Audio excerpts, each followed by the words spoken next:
Oh, look at that. It worked on the first shot. Amazing.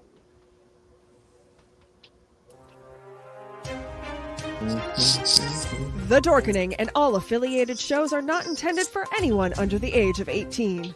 The following may contain discussions or scenes that have adult situations, graphic violence, nudity, strong sexual content, and graphic language. This show is intended for mature audiences only. Viewer discretion is advised.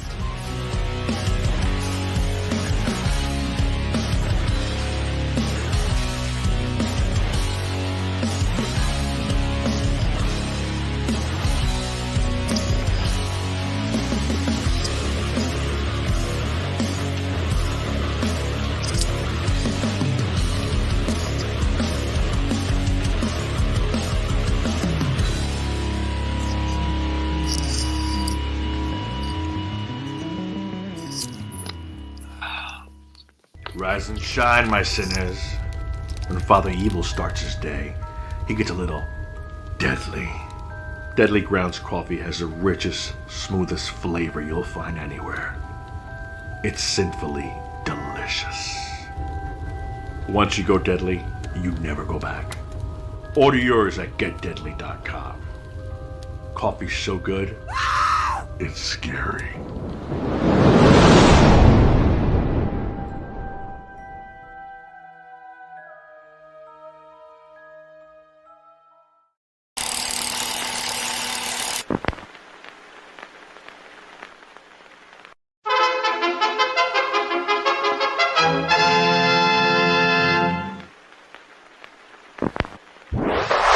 Persons under 18 will not be admitted.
What the fuck are we gonna do now? Get high?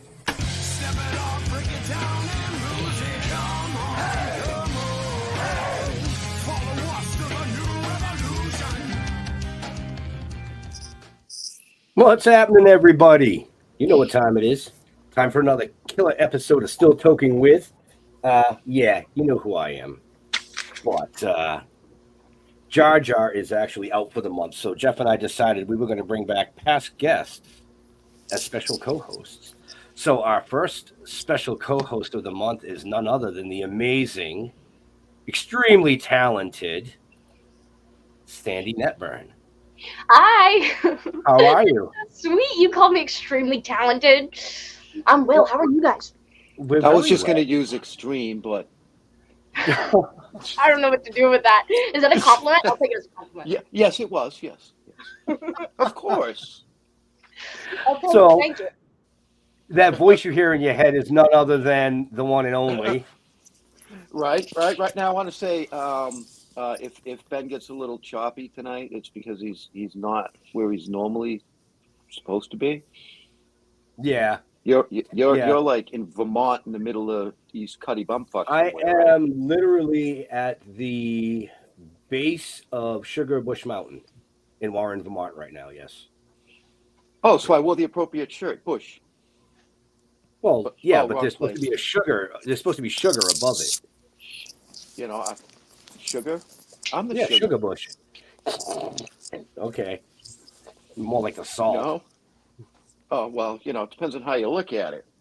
Right? So anyway, let's get on with the show. I did wear this shirt on purpose. I was going to try and write on it just to kind of change what it said because it's Bush, not Butch. But let's bring in Mr. Butch Patrick. Welcome to the show. Hello, Good how you evening. doing? How's everybody?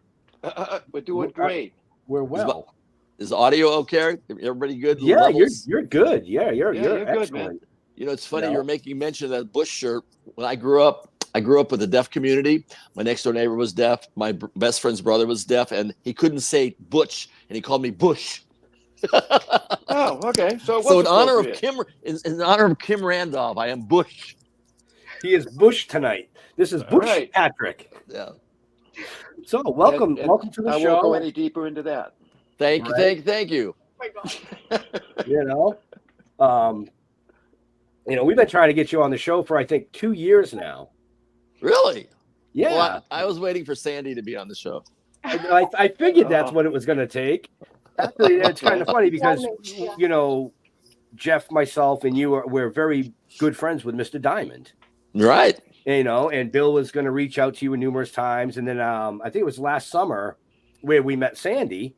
You were at the show as well, and we chatted a little bit. And it just so happened that I've been dealing with Harlan Ball for three plus years now, and I saw that you and Johnny Whitaker were going to be handling some stuff with upcoming things, exciting things that are coming up.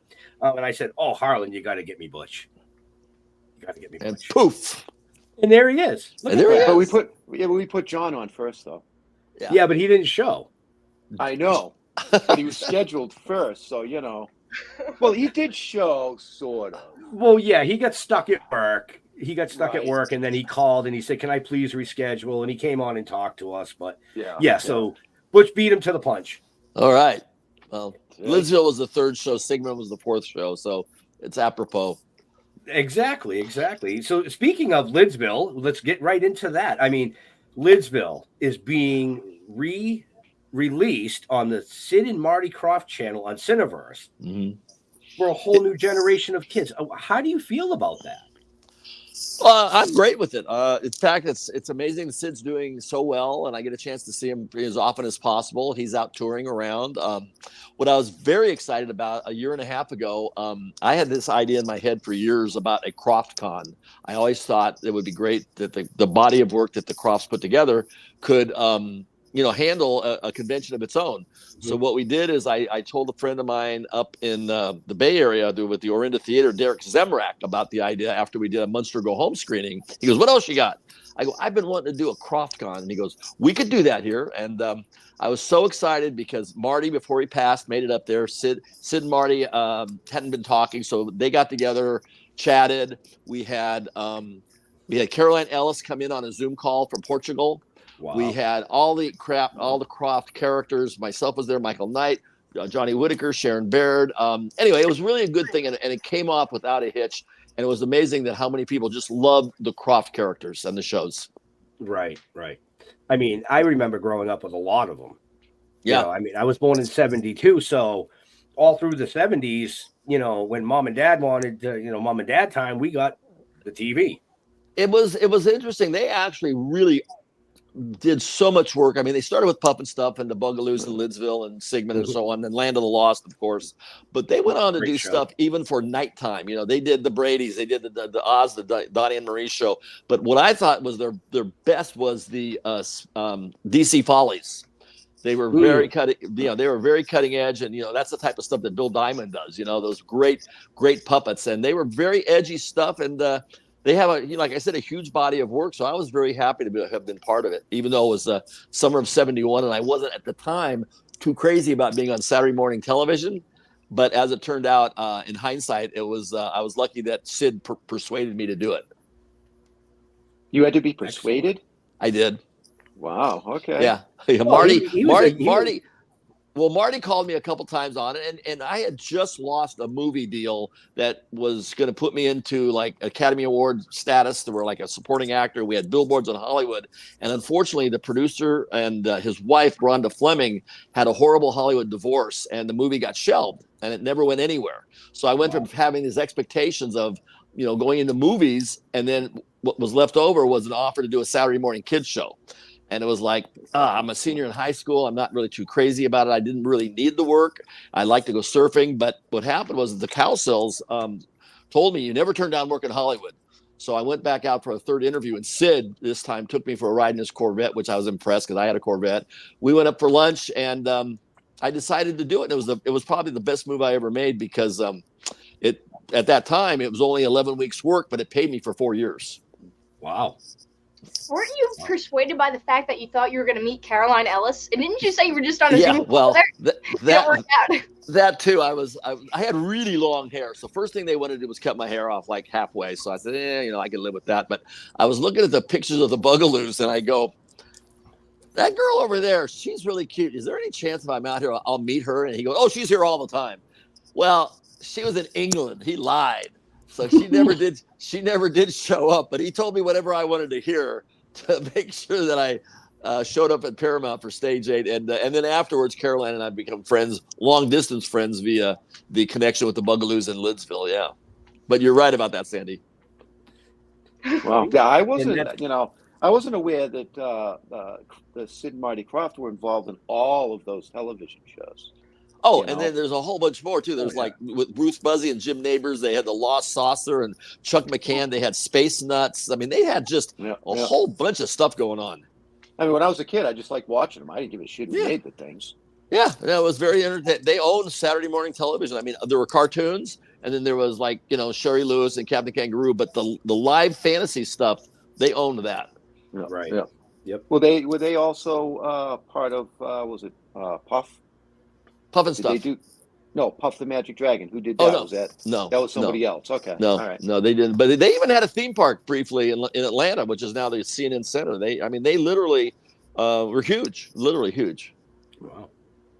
I mean, I watched most of those shows. And it was the kookiest, Lidsville. Charles Nelson Riley, and right. He was hilarious. I mean, he was a handful, but he was hilarious. Now, Lidsville was after the Munsters, correct? Yeah, I was 11 and 12 on the Munsters. The summer I turned 18, I did Lidsville. Right. So let's just drop back to the Munsters for a quick second. This is the 60th anniversary. Mm-hmm. Yeah, 60 years. And it's still going just as strong now as it was back then. It slowly has stayed in the forefront of, it's never went to the big screen or to Broadway like the Addams Family movies, but it's had 5 remakes. It's had a series remake. I actually played Pugsley in a one-off Addams Family Funhouse, even though that's the Addams Family, but it had recently the Rob Zombie remake, and now James Wan, I believe it's either Han or Wan. James Wan, who the director from Saw and Insidious, has got it now to do his version of it. And it was very interesting because when one of my agents called and said, "Hey, they got your picture in the trades next to the new Munsters reboot." And I go, "Well, that's interesting. Why would they use my picture instead of the Munsters picture?" And then I thought about it. I go, he's probably looking at the success that Tim Burton had with Wednesday, and Eddie was never developed. So maybe he's going to go with the Eddie development thing. So I sent a message to him. I said, "Congratulations, and please make Eddie dark and interesting." Right. But the Munsters has always been extremely popular with toys, collectibles, merchandise. Mm-hmm. There was a cartoon series, so it's been around, but it never really was blockbuster big. It just has always been there. Well, right, and then what I meant by that is it has sustained the test of time for 60 years. Mm-hmm. Yeah, it didn't just come out and go whoop and drop off and then bounce back and drop off like some shows do. This thing has kind of just stayed. Well, I tell people that too. I go, I'm honored. And they say, like, "You ever get tired of being Eddie Munster?" And I go, in Hollywood, with the thousands and thousands of series over 60 years, you're lucky to be on anything that anybody remembers, let alone be a consistently pleasantly remembered, family value, kids of all ages, multi-generational, enjoy it. And I think that's a tribute to, number one, it was unique, very much one of a kind. They say the Addams Family, but the Addams Family didn't have all the monsters and the makeup and all the things going on that we did. So we were like literally a one of a kind show, but it was based on the Universal monsters, which are legendarily popular, tied in with the Leave It to Beaver producers who did the first sitcom that was actually from a kid's point of view, with the children being the stars and the adults being the supporting cast. Right. So it's kind of magical. And besides, they had the cool cars too. Right. And we had George Barris cars and great guest stars and good writing. It was sort of a perfect storm, all mushed together for a couple of years in the middle of the best decade of all of the 60s, right at the transition of black and white to color. It was a perfect 2-year window, and we did a color movie that introduced the world to the show, and then the rest was just merchandising, merchandising gold. Right. And now, correct me if I'm wrong. You own a car. I do. I'm a Dragula out in the garage, and I just stopped by my Munster coach yesterday to check on its progress, and it's about 4 to 5 months away from being completed as well. Oh, nice. And the reason I'm bringing that up, folks, for the people watching or listening to us later on is check the show notes up above or down below to find out about Butch. But you can book him at an event with himself or for some extra cha-ching, his car. And you can really... Well, one of the things we were speaking about was, the fact that I had a Munster coach and a Dragula, but they weren't accurate. So I got rid of those. And the ones that I have now are like George Barris accurate. I actually own the molds for the coffin and the body and the scoops. So right now people are buying kits from me to turn their tea buckets into Dragulas.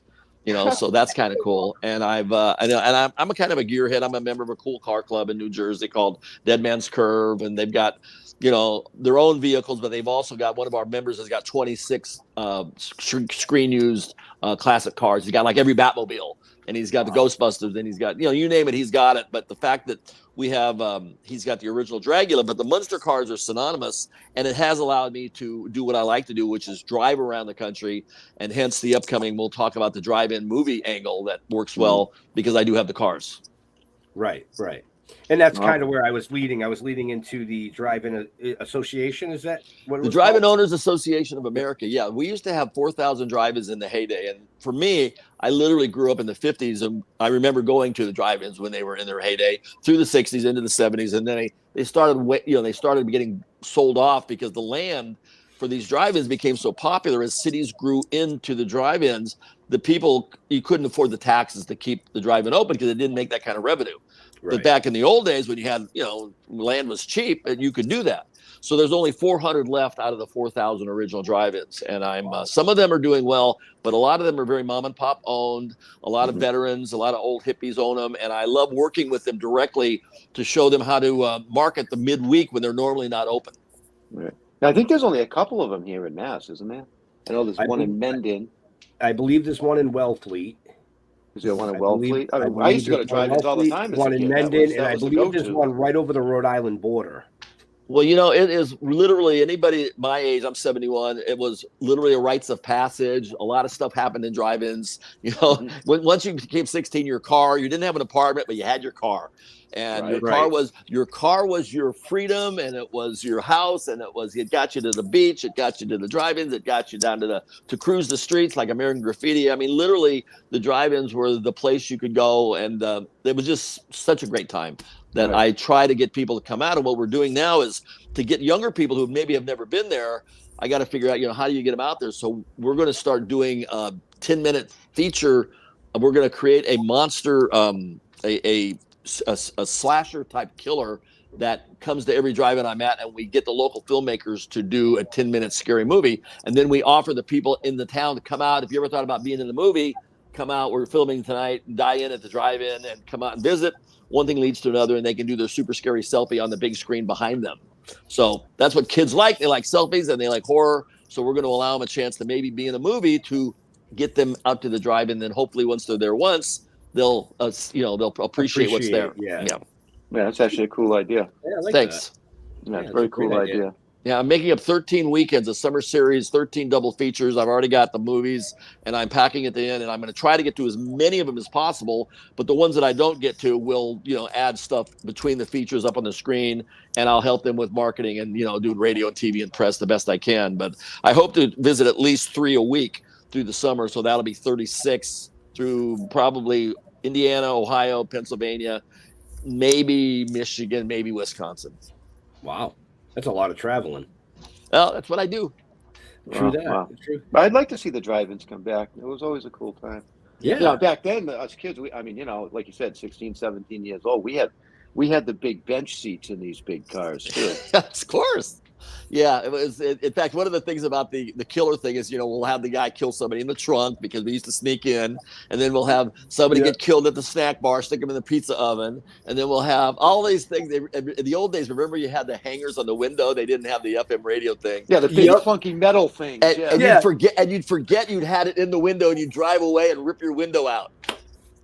Yeah. And they had the crappiest little speakers. You're right. Like, you got this giant screen, and you got this little 3-inch crappy crackling speaker in your window. Right. It was so bad it was good. Oh yeah, it's like I can't hear what they're saying. Yeah. I know it was classic, but I love it to death. It's really a good fit for me because what I'll do is after I'm done with the Munsters and the Munster Go Home feature, then I'm going to help do Christine, do the cars with the Christine, do Back to the Future, do all the movie cars, movies related to them. And then I'm going to go cross-promote with local baseball minor league stadiums as well, and then do baseball movies. And if you go to the ballpark, you get a ticket to the movie theater. If you go to the movie theater, you get free popcorn at the ballpark. And back and forth, they can both help each other in the small towns. That's a great idea.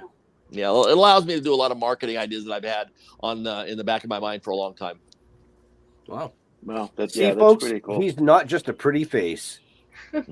I think I missed my calling. I think I should have gotten into the ad game. Right? Well, you didn't miss it. You're just starting now. Well, what happened was all my life I was always used as a prop and a prop. People would have a Munster promotion, and you get the Munster coach, and they throw Eddie in the back, and I'd see how people operated a marketing angle, and you learn by experience just by physically being there. Yep. Well, now I noticed you still have enough hair left. Do you ever put that part in there like that? No, I'd have to. I can draw it on with the widow's peak with a Sharpie. Right.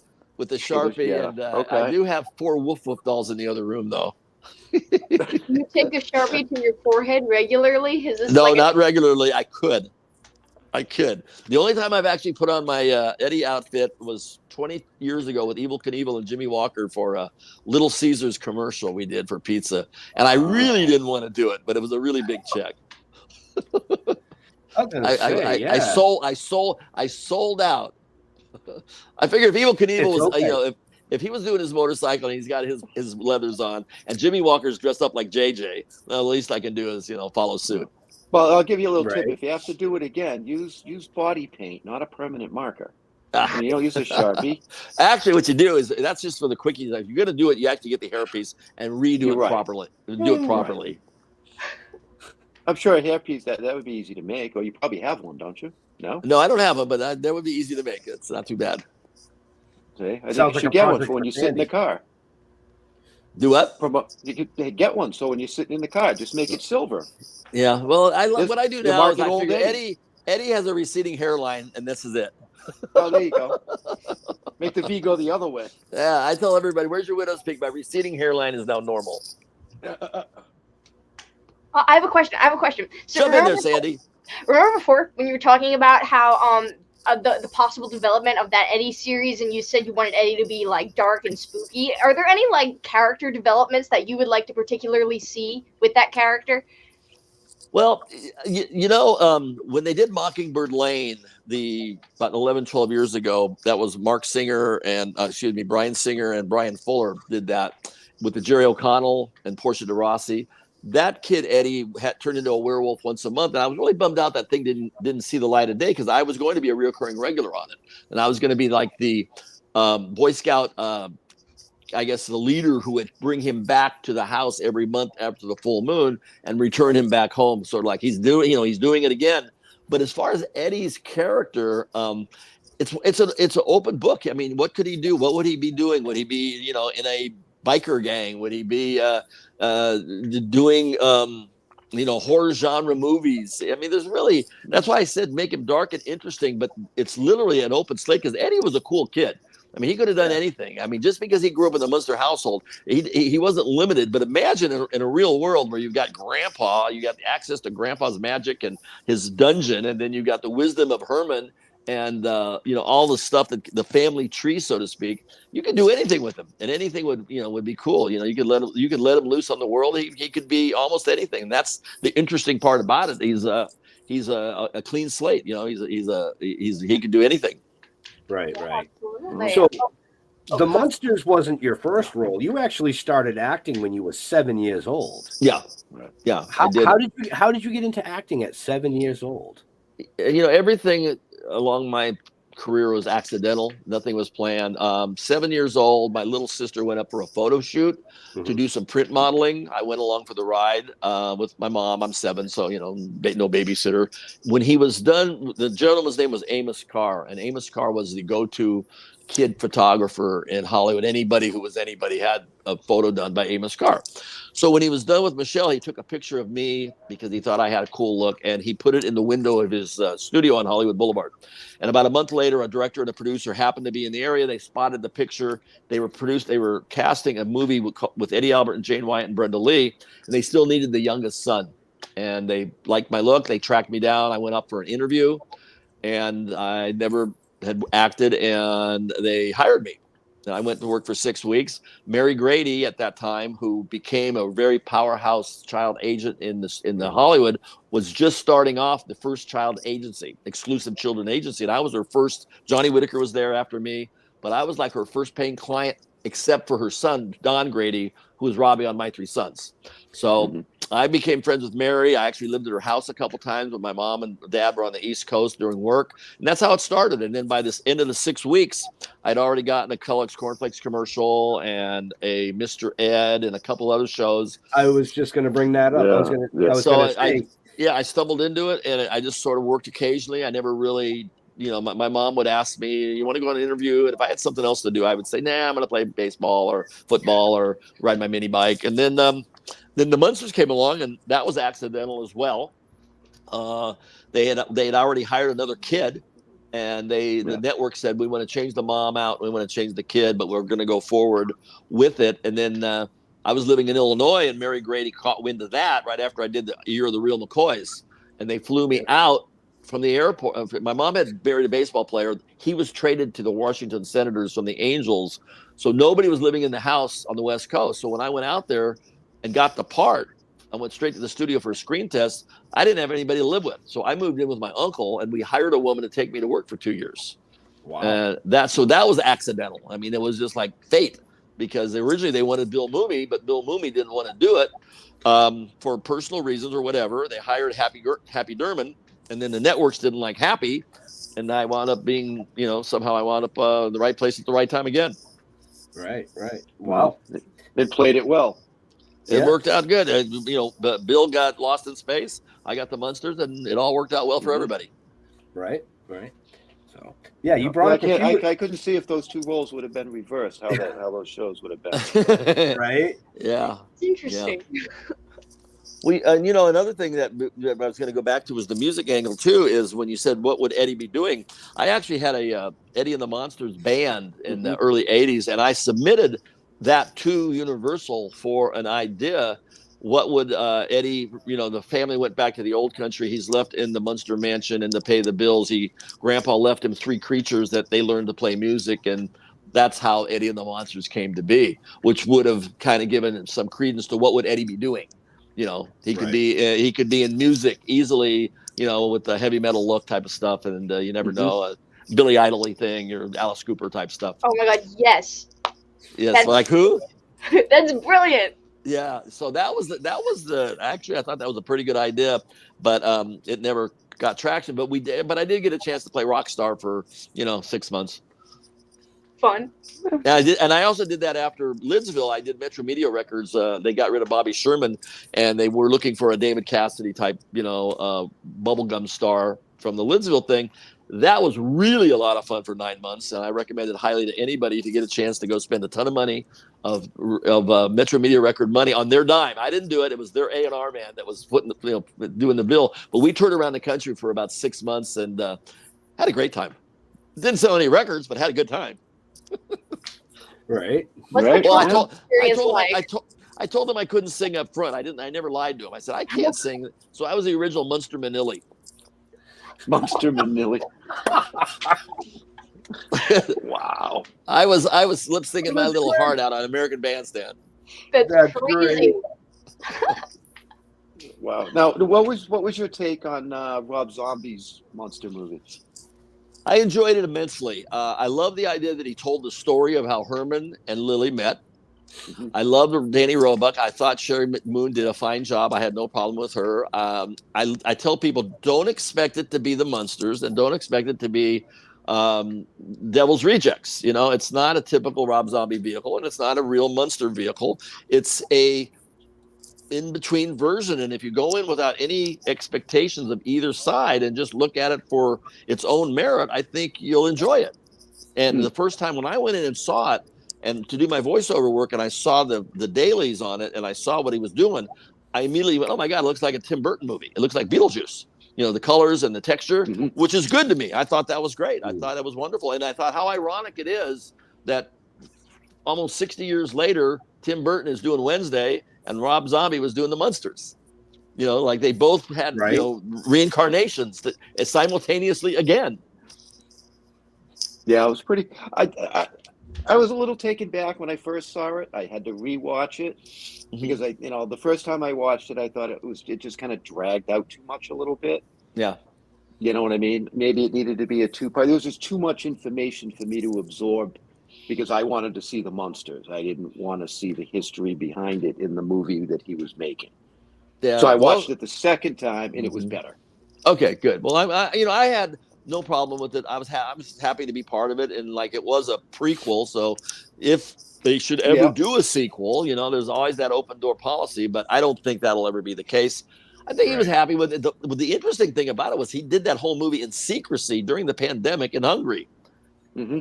You know, and nobody, let the cat out of the bag. I went and saw him at his house. He had just gotten back from Hungary. I go, "What are you doing? Location scouting?" He goes, "Can you keep a secret?" I go, "Yeah." He goes, "I already finished the movie." I go, "You shot an entire movie in secrecy during this pandemic in a foreign country and nobody found out?" I go, "That's amazing." That in itself was amazing. Right. And he did. Yeah, because it did come out of nowhere. Nobody was expecting that. No. He took it to Hungary because he built an entire town over there cheaper than Universal was going to rent him a Colonial Street for a day. So there you go. Wow. Okay. He's a good guy. Now, I like Sherry and Rob and Jeff Daniel Phillips. I thought did a good job. And all in all, it was nice people doing an interesting project. And I think all in all, he pulled it off pretty good. I love some of the stuff, the Sonny and Cher stuff and Zombie A Go-Go stuff was just too funny. There were like anything. There were some slow spots in it. You know, it wasn't. But I love the dating. She was on a dating site. You know, with the guy at the beginning. I mean, that was funny stuff. You know, that's just there was some updated, things that were going on in modern day life that they applied to the old school. But it worked out pretty well. Well, I think it was a little risky for him too, because I mean, it was a little outside of his norm. Oh, it's totally. You know what I mean? Yeah, totally. So maybe he took it as a challenge. I don't know. But, well, I think the fact. See, I knew he could do this because when I found out that he was actually the art director and the production designer on Pee-wee's Playhouse. Did you know that? No, I did not know that. Yeah, I didn't know that. Yeah, he started. When I found that out, I said, "No, the guy can do other stuff. He happens to like well, that explains a lot. It's like the horror genre situation is what he does. It's like Alice Cooper. Right. If you know Alice, it's like even in the old days when Howard Stern, Howard Stern off mic was a totally different person, Right. And it was just like Alice's, or Vince or whatever, Coop. He's so different that it's a show, and that's what Rob does. Rob puts on a great visual concert, but he has the talent to do pretty much whatever he wants. Wow. Now, could you see Eddie Munster in a full blown horror flick? In a full blown. What do you think? Horror flick. horror movie? Oh, I mean, like downright horror flick. Or do you think? yeah, it would yeah, but I character? tell you what, it would be very, very, very risky because people don't want to see a beloved character that they grew up with that's sympathetic and likable turn into something horrible. Now, possibly, if you wanted to do that, you would have to do like a split character somehow was created from his DNA, and he goes off and does terrible things. But Eddie has to remain the constant nice person, and somehow somehow something goes wrong, or he gets manipulated, or he gets hypnotized, something along the line. But as far as the typical Eddie character that everybody knows and loves, I think it'd be too risky, and I don't think it would fly. Yeah, well, you got to take the other take to it. He wouldn't be the bad guy in the horror movie. He'd be the guy that saves the day. Okay, well then that's fine. Yes, he could be in a horror as long as he's not the But still killer. flat out horror flick. Right. No, yeah, sure. Yeah. That would work. Yeah, I think that would work. Right. I mean, I don't think it would work in the new ones that what is it, Twister? Oh shit, what's his name? Is it the black and white clown that just came out? He's all over the place. Terrifier? Terrifier. The Terrifier. Art. I don't think those things are like I can barely get to a Saw, but the Terrifier is supposed to be really, really, really, really gory for gore's sake. Right. I love them. So Both of we them. do The third we one do I'm have looking forward to. we do have a question coming in from the Sure. internet. And the question is, Eddie seemed to favor his mom's side. So what qualities did he get from Herman? Sorry, total fanboy question. Well, good question. I think what he got from his dad's side would probably be the being accepted, being different, because Fred was always very much big into, the father and son shows usually had something about me volunteering him not wanting to disappoint me, and then us finding some moral ground and some learning characteristics of real life. That's, for me, would be what I got from Herman was, how being tolerant of those who are critical of you. Wow. Did he just call you a mama's boy? I Yeah, think pretty much. he did. Pretty much. I think he did. Well, you try not to. I mean, one of the things that I really didn't like about when I first put that suit on, velvet shorts and knee socks. I mean, come on. And an old friend of mine, Kevin Burns, who was like a big producer and a collector of stuff. He says, Butch, he goes, you did such a good job on that you were wearing a sissy boy outfit, but yet you didn't come off as a sissy boy. So he goes, that's how good Eddie Munster was, that you came off as a regular guy and you could have come off as a little wuss because they had you dressed in a very wussy outfit. Well, you pulled it off. AC/DC pulled it off too. I was just gonna say, look at that, but you paved the way for Angus Young to come on stage. Yeah, I know. In velvet. Little Lord Fauntleroy outfit. Yeah, that was his schoolboy outfit. But yeah, that's true. That's true. Right. But you made it all so. date ourselves. Yeah. Everybody said, well, hey, if Butch can do it, why can't I? It was just an amazing show. It was so well done. When you really go back to watch it and you see the camera angles and the lighting and the special effects and the guest stars early in their careers, we had these great comedians, well written. It didn't have a weak link. It had great music. And I think that's one of the sneaky things about it, why it's endured so well, that the quality level was top notch. Right. So why did it only last 3 seasons? It was 3 seasons, right? Yeah. Back in the day, it wasn't uncommon for shows to only do 2 or 3 seasons. Number one, because we did 39 episodes a year, so there was a lot of shows. Number two, basically, Fred and Al were from New York. My opinion is, at the end of the second season, the scripts were getting a little thin. The ratings were down. Batman had come on the air. There was a transitional color black and white battle going on. Batman, they were the 4th show that came up against us. We had knocked 3 of ABC shows out of the water prior to Batman. Batman kicked our butt in the ratings. It was just that time. It was Batman, color, transitional black and white thing. Fred and Al being from New York. And then there was the idea of going color. Who was going to pay for it? Was it going to be the CBS or was it going to be Connolly and Mosier? And I believe what they came up with was a third process was, let's make a movie, call it a day, Munster go home in color, and that way everybody in the world will see it, they'll know what the Munsters are, and then we will be able to syndicate the show. But I think most of it was Fred and Al were East Coasters who were tired of LA. Okay. And Right. you know, combination of all those. Now you were just Sandy's recently. been so quiet tonight. Yeah. Well, she's like she was scared when she first came on. Yeah. She's just Scared enjoying it now. You know, Um, I don't know if you follow anybody who's listening. If you haven't followed Sandy, you got to check this girl's website out. She is the most animated, visual, charismatic musician, loving life, knowing exactly. In fact, when I first met her, I said, it must be great for you to know exactly what you're going to be doing for the rest of your life at such an early age. And Right. you're doing so talented. And remember how oh God, Cherie Curry, how she Cherie got you up Curry. on stage. Yeah. She got you up on stage, and she goes, "I was 15," and she's 15, and I mean, literally, this girl is so talented. But her character and her energy and her personality is what really sells. Absolutely. So if you don't know her, check her out. Absolutely. That's Follow good. her show. Thank you. You know, I mean, Can I ask a question while we're sitting here talking? not just Cherie Curry, but she formed a friendship with Jeff Young from Megadeth. Oh, I know, I was there. Right? They And were like, I was there. Yeah, we rocking were all out. there. And they, in one day, they put together 3 songs and went on the stage that night. And it was like, Yep. what? Yeah, I know.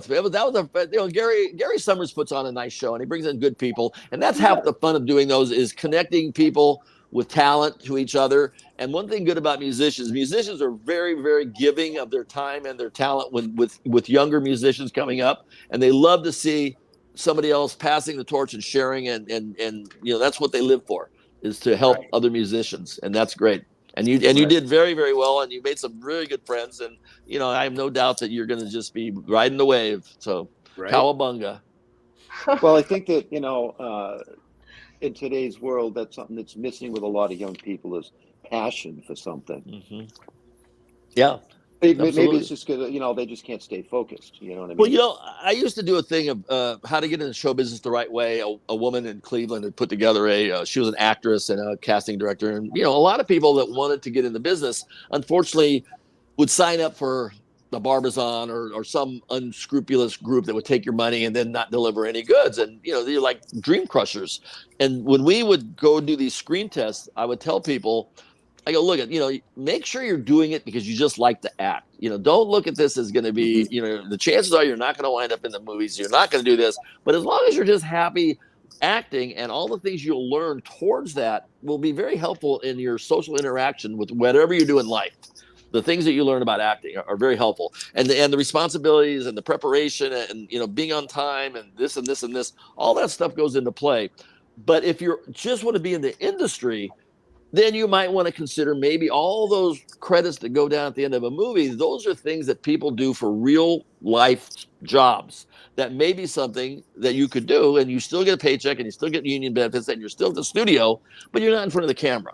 But you're a lot closer to being in front of the camera working in the industry while you can still keep your acting, hopefully become an extra. An extra can lead to a speaking part. And there's ways to get involved as opposed to just going straight in front of the camera and being a movie star, which is really not going to happen. Right. So I always tell people, if you're passionate about something and you enjoy what you're doing, there's no downside to it. It's all good. Yeah, I agree with that. You know, and I think that you know, Sandy's doing it right. I see it. You know what I mean? I mean, you know, your love for 60s and 70s music is mind-boggling to me. Yeah. You know, but I love it. It's fantastic. You know, at some point I will, through Messenger, I'll send you some hidden little gems that you've probably never heard of from music. Why not?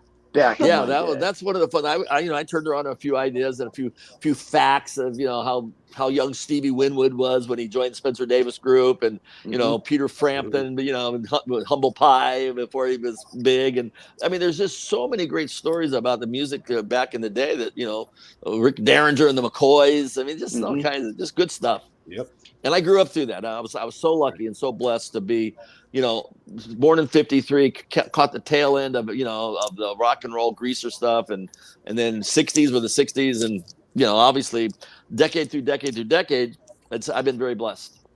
Right. Yeah, I came into it through the '60s, through the garden of love, I call it. Oh yeah. And and then that just blew right into the Led Zeppelin era. So Well, I told people when I turned 16 in August, it was a very interesting few months. It was like, my aunt's maiden name was Spahn. So we used to go out to the ranch for Thanksgiving, and old man Spahn's ranch was next door. So I'm 16 years old in August. I get my license the weekend before I'm doing Marcus Welby. They land on the moon.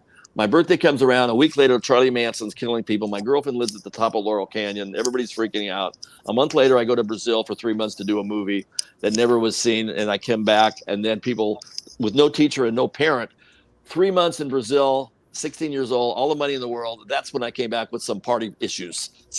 I got off to a roaring start and never looked back.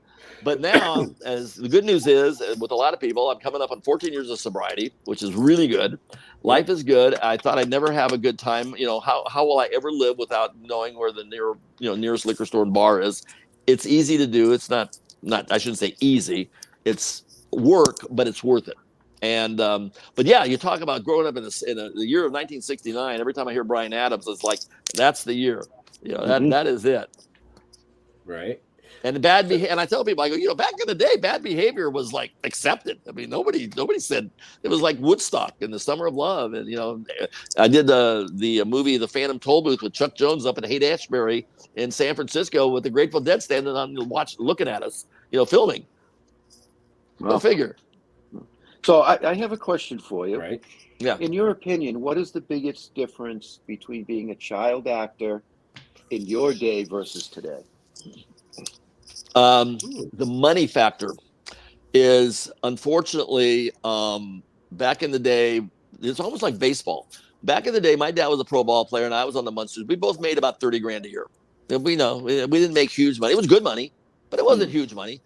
When the free agency came around for baseball and baseball players started making millions and millions and millions of dollars, and the average guy couldn't go to the ballpark, that's when things started to go south, in my opinion. Now, today, there's so much money at stake in the business that it causes the parents to be a little more pushy to want to get the kids into it, and they don't really think about the whole factor. As far as technology goes, the videotape and the way things are done is a lot different than the old days when we were doing it on film and there were dailies that were done the next day and you had to rehearse it to death to do it right the first time. That's why when I went and saw Laverne and Shirley being taped one time, and I was amazed at how many mess ups they were allowed. It didn't seem professional. They weren't, they were having a good time, but it took them forever to shoot 24 minutes. It was like 6 hours. And we literally would do 24 minutes in 3 days on film. Yeah, wow. It sounds like 3 days, but I mean, we were actually much more efficient because we had to be more professional. We had to do it. We couldn't make mistakes. And I used to have a nickname and I was very proud of it. It was called One Take Patrick. But the reason I'd like to get it right was I wanted to go home. And the sooner we could get this thing done, the sooner we could all go out the door and go home. It's like a Clint Eastwood movie. Some directors, they go a million takes like a Stanley Kubrick. And then some guys like Clint Eastwood, let's moving on. Got it. Moving on.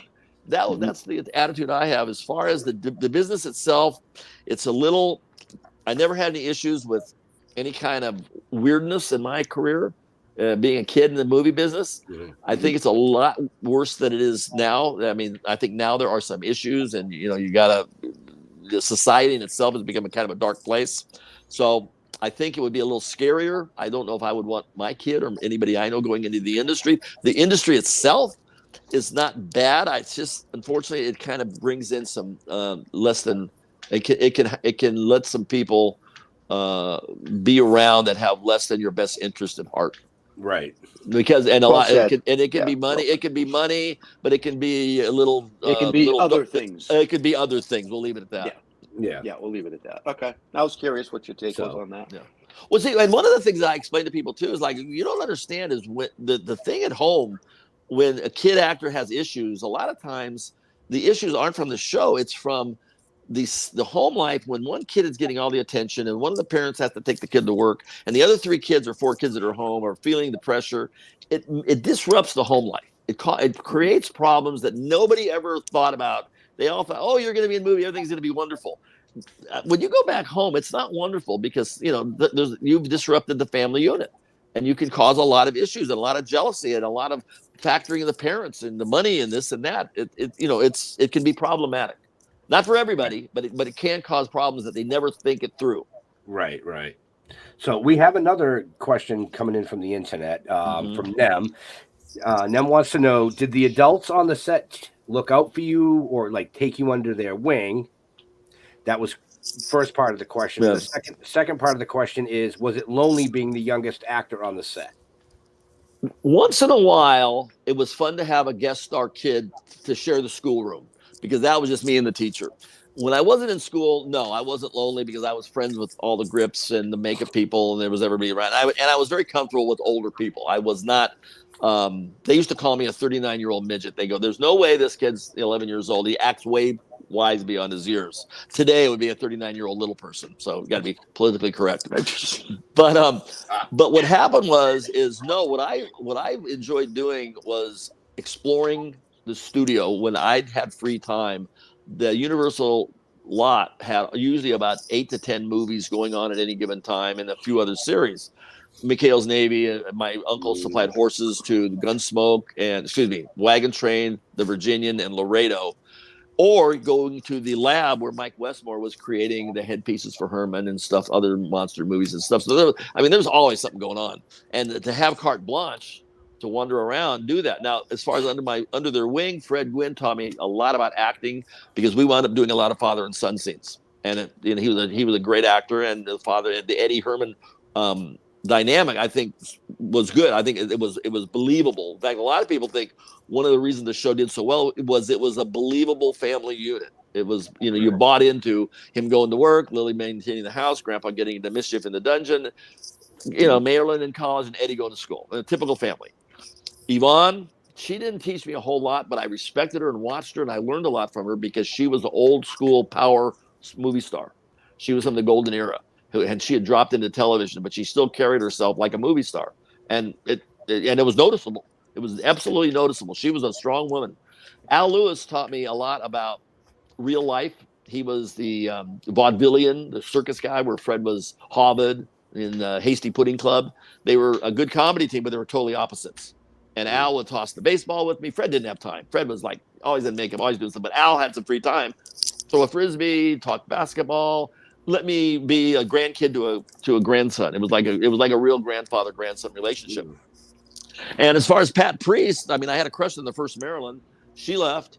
And then when Pat Priest stepped in, an interesting thing about Pat is she came from Washington royalty because her mom was Treasurer of the United States back way before women were in politics, type of thing. So she grew up in D.C. with the Eisenhower administration and brought a lot of interesting stuff to the table herself. Wow! All right. Well, I hope that answered your question. There was a lot of interesting stuff going on out there we had astronauts, we had Beatles, we had anybody that came to Universal for a tour always came to the Munsters set first. Are you taking notes, Sandy, or are you doing homework? Yeah, I'm taking notes as he's homework. I think not. No. Yeah, I think not. But I do want to ask, do you think as a child, being an actor, that you really appreciated the art or craft or whatever it is of acting? Or do you think it was just like work? It was just a knack. I had a knack for it. I didn't take it. I never really thought that I never was comfortable with the attention that was given to me. I really wanted to be a regular kid, but I also enjoyed what I was doing. But I lived about an hour away from the studio. So you go in the studio gates, you do that magic thing for the day, and then you go out the studio gates and sit in traffic to get home. But no, I just knew it was never going to be a career. It was a series of temporary jobs that hopefully was going to allow me to have enough money to buy my race car. Early on, I knew that this was a temporary situation. Had I had some better guidance, and I'm not bragging on anybody, but had I thought it through and somebody would have steered me clear, I probably would have been a really good location scout because I liked architecture. I liked travel. I knew how to deal with City Hall.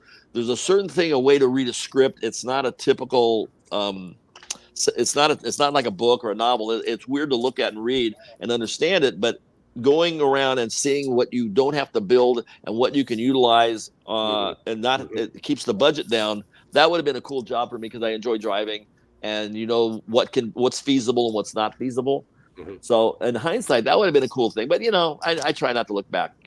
Well, is that why a lot of these new indie movies, they take place in the woods?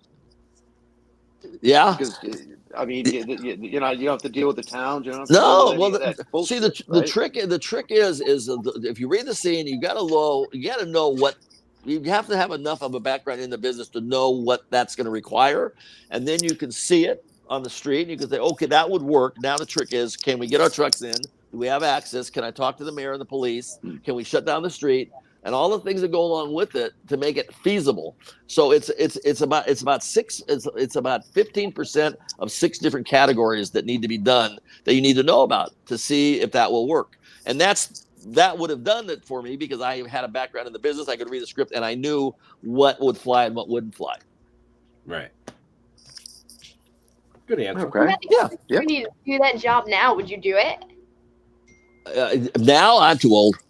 That's not But by the way, if you ever do this again, you need to put a guitar in your lap, and every time you're going to ask a question, you need to come in with a chord or two. I can do that. And sing it. Sing the question. Yep. That's a great idea. You're brilliant. Without your guitar in your lap, I just didn't recognize you. Well, It's just very meant then awkward there's to no list. singing on this show between us. No, No? we don't sing. Yeah. Our guests do, but we don't. We may groan a little bit here and there, but I've grown every time I sit up. right? I'm actually feeling pretty good. I figure I got a couple more years left of the hard road, getting in and out of the Dragula, getting it in and out of the trailer, tying it down, firing it up. It's getting into a dragster and firing that baby up. It's a beast. It's like literally a beast. It's a real dragster. It happens to look like a Munster Dragula, but it's built as a real dragster. So it's crazy. It sounds like an alcohol dragster coming at you. It's about 500 horse, but it only weighs 1,300 pounds. Right. Oh, okay. Yeah, full roller Put some motor. wings on it, and you got chitty chitty bang bang. Full roller motor, and it's got a 3,000 stall speed in it with an electric reverse for a shortened dragster transmission. It's the real deal. Yeah, it is. You can tell that I love talking about it. Oh yeah. And that's why I mentioned earlier in the show, folks. Butch loves doing conventions. He loves doing sightings, but even more than that, for a little extra cha-ching, he'll bring his car. Yeah, really have fun. Your sponsor, Deadly Grounds. I've got a Deadly Grounds line of coffee myself. Tom has a roast for me, and on my bags, it's me and my Dragula. Right. So when I saw that, I go, "Oh wow, it's like old home week here." You got Sandy, right. you got Bill Diamond, and we were talking about Bill Diamond. And then I see Tom Lialo says Deadly Grounds Coffee. It's great.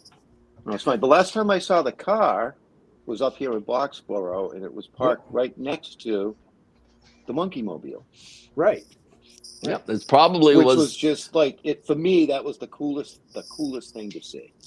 Right. Well, back in the day in the 60s, the custom car culture was huge. I mean, my first car was a 69 Mach 1 and my mom had a 62 T-Bird. I mean, it was just a great time. I mean, I just feel bad for kids that don't have I mean, every youth is youth, but literally I couldn't have asked for a better window of life. I mean, I had the best childhood everything from the mini bikes to the Stingrays to the music. It just keeps going on. I mean, my dad was a pro ball player. When I wasn't at the studio, I was blessed to where I could go to the ballpark early. And he was Mickey Mantle's roommate, and he's buried next to Roger Maris. And for the 60s, everybody was watching the Munsters. So baseball players are just big kids. So I was welcomed into any locker room with, it's Eddie Munster, and here's an autographed baseball, and here's a baseball glove. I mean, how lucky could any kid be to go out into the stands early and shag flies and throw them back on the field, and I can't believe it. It was so good. Wow, I feel deprived. My dad worked for Polaroid. I got to go in and see the machines that made the SS7. So you were in Rochester. Cameras. Were you in Rochester? Oh, Polaroid. That's Kodak. No, I'm thinking no, Kodak. Yeah. Polaroid was in Waltham. Oh, okay. Yeah. Waltham, Mass. Yeah. Yeah, I was just lucky enough to just have a really, really good, and and meeting good people, and a lot of quality actors in the heyday. I mean, Edward G. Robinson was my grandfather, and the My Favorite Martians and Mr. Ed's The Talking Horse. I did a couple of those, and 9 episodes of My Three Sons with Fred McMurray. I mean, just good quality stuff. I was actually just going to bring that up because Jeff mentioned that the Dragula was parked next to the Monkey Mobile, and I was like, well, wait a minute. He appeared in an episode of the Monkeys. He was in My Three Sons. He was in Rawhide, Mr. Ed, Gunsmoke. I mean, so many amazing shows. Yeah, it was really good experience, and tempered with real kid stuff and real schools, and my mom never said, "Oh, don't go ride your mini bike, you might get hurt." I wasn't bubble wrapped like the kids today, unfortunately. I mean, I still I got to tell you, I don't care who cares. I see an adult down at the beach riding a bicycle with a helmet on. What's wrong? Come on. Yeah. Come on. You drank out of a garden hose and ate mud when you made mud puddles. Come on. Right. Jeez. It's just like, okay, I get it. I know. But it's just, like I say, it's just a different world. It is what it is. It is. Yeah. I don't know. I think my head's harder than any of these helmets. So. Oh, we exactly. Exactly.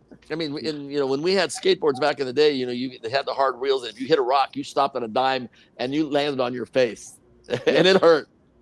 But it was like the thing where they say your mom would put mercurochrome on it if your arm was severed and then send you back outside. You'll be fine. Yep, you'll be good. Yeah, that's Mike Bass, huh? Yeah.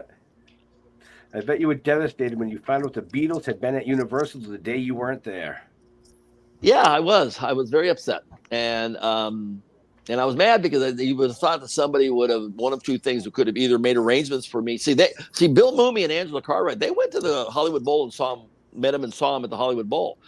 I could have done that, So why didn't anybody in my team, meaning my agent or my friends or my mom or my dad, say, "Oh, Butch would like it"? And they knew I liked the Beatles. It was not like I didn't like the Beatles. I had my Beatle boots, and I had Meet the Beatles and the whole 9 yards. So those kind of things pissed me off. But I think I kind of blew it because I told my mom that I didn't like going around Hollywood stuff.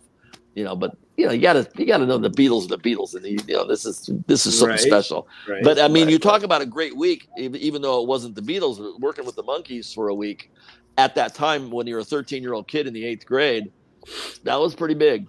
That was a good week. Wow. Excellent. So we are running over a little bit on time here. Okay. I mean, we can go for a little longer if you want to. It's up to you. No, I mean, if there's anything else you want to cover, we can wrap it up. All right. So, with that being said, Sandy, do you have a last question for our guest? Sing it. Sing it? On the spot. How are you, Butch? How's it going? Fine. I'm doing fine. How are you doing? I'm great. Are you having fun? I'm going to do something a little funny here as we sign off here. I'm just going to walk with me here. Beatles.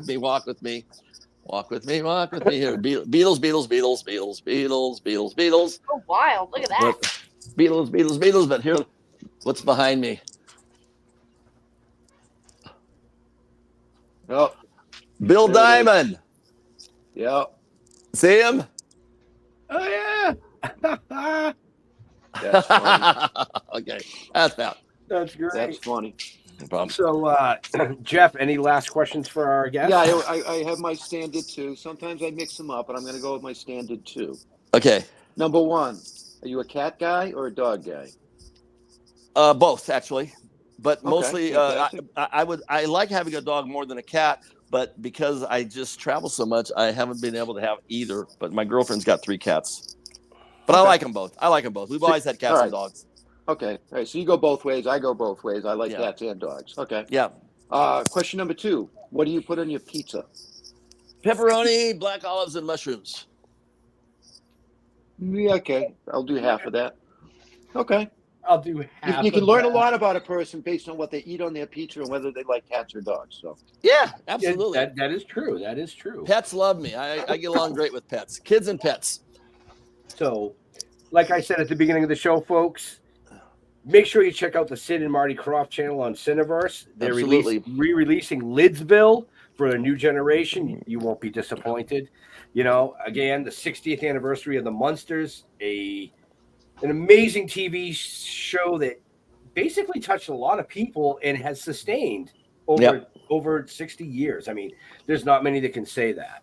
If you want to have some fun, just go on eBay and just punch up Munsters collectibles and spend the next 10 years looking at how much stuff's out there.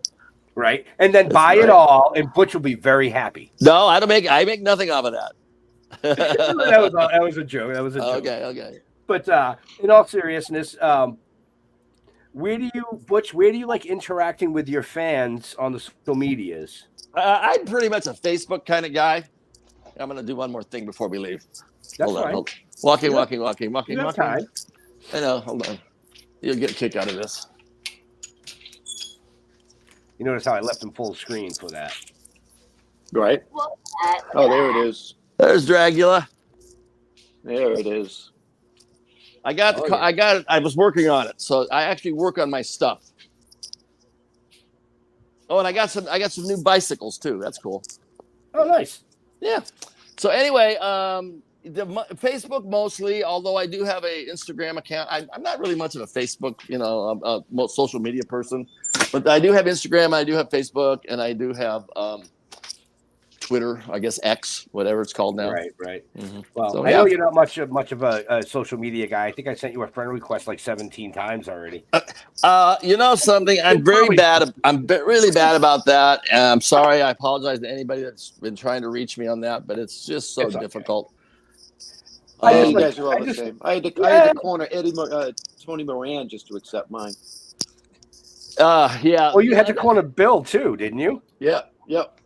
We were filming with Bill, and you were like, "What the hell? I sent you a friend request like a year ago," and he's like, "What's that?" Hold on a second. I lost you guys. Hold on. So I see me, but I don't see you guys. Well, that's because you're full screen. There we are. Okay, good. Yeah, I had you on full screen because you were showing Dracula. Okay. Yeah, when you mentioned Tony Moran, it's interesting. One of the things when you do these conventions and stuff, and you go out, it's fun to meet the fans, but it's also fun to meet the guys on the other side of the table that are your contemporaries that you don't get a chance to see very often. And we're kind of an unusual breed, but we're people and we enjoy meeting each other and seeing each other. But we all appreciate where we're at, and at least most of them do. I think the vast majority are good. I mean, there's probably a few like anybody that can be a little trying, but I love Tony and like the Kane Hodders, and there's certain people that I get along really well with, and it's kind of fun. And then there's a little bit of an interesting child actors that we're all now in our elderly years. Yeah. I mean, I don't feel elderly, but by legal 71 years old, when you go in, you can order off the old people's menu. Right. Yep. It's cheaper to get into movies. It's only there's just a certain something about people that can. It's hard to explain what you did, but at least other people that were in the industry at the same time you don't have to explain it to them because they did it. Right. And they get it.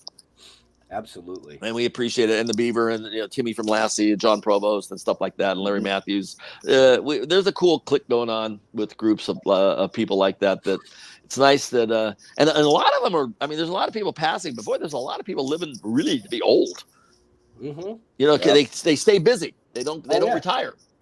It's what do you want to do when you retire? Just sit around waiting to die. God. Pretty much. No, you got to stay busy. You got to keep going. Like Sandy, it'll happen to you. And when you're sitting around in the year 2080. Right. I don't want to die. I mean, I don't want to die. You will. Your music will live on. Trust me. I hope so. See, the key, Sandy, is to make your mark on the world. So even when your physical body is no longer here, your mark continues on. I make puppets. You do more than make puppets. You do more than make puppets. Okay. Yes, don't tell me I'm short. I'll make puppets. Yeah. All right, folks. I'm gonna make some Sandy, dinner. where do you like interacting with your friends on the social medias? Where do you like interacting with your? Oh, stop it! When do you, How do people when get do in like touch with you? interacting? Yeah, Like, social media. Facebook is the best. Facebook, but Instagram and everything. Everything. I put them up in the show notes earlier, folks. Right. Jeffrey, let's close out the show. As always, don't ever look me up. Just go to stilltalking.com. Go to Talking with the Dead on Facebook.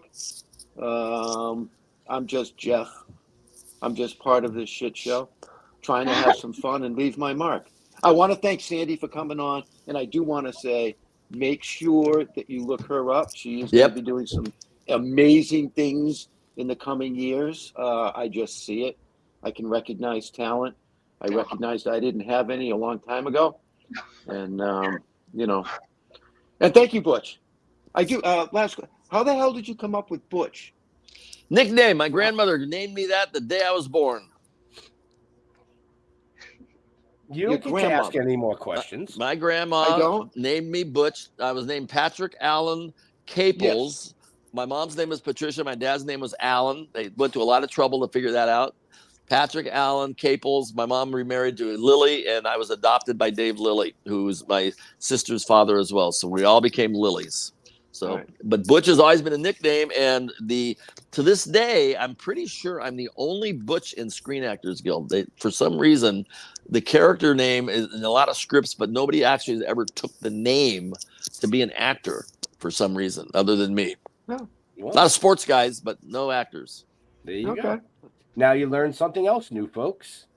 See? So I want to say thank you to Butch for coming out and hanging out with us tonight. Learned a little bit. I hope you all learned a lot. Definitely check out Cineverse, the Sid and Marty Croft channel, Lidsville, and all the amazing shows that are there. Sorry, I'm getting sidetracked here with all these last-minute comments coming in. Again, to Sandy for hanging out, being a special co-host this evening. And like Jeff said, stilltoking.com. You can find out everything you want to know about us, from the novel to the comic book series to the TV series to the upcoming animation stuff. But to all our veterans and first responders, we want to thank you for doing what you do so people like us can come up here and do what we do. Stay safe. We'll see you next week. We are out of here. So come on.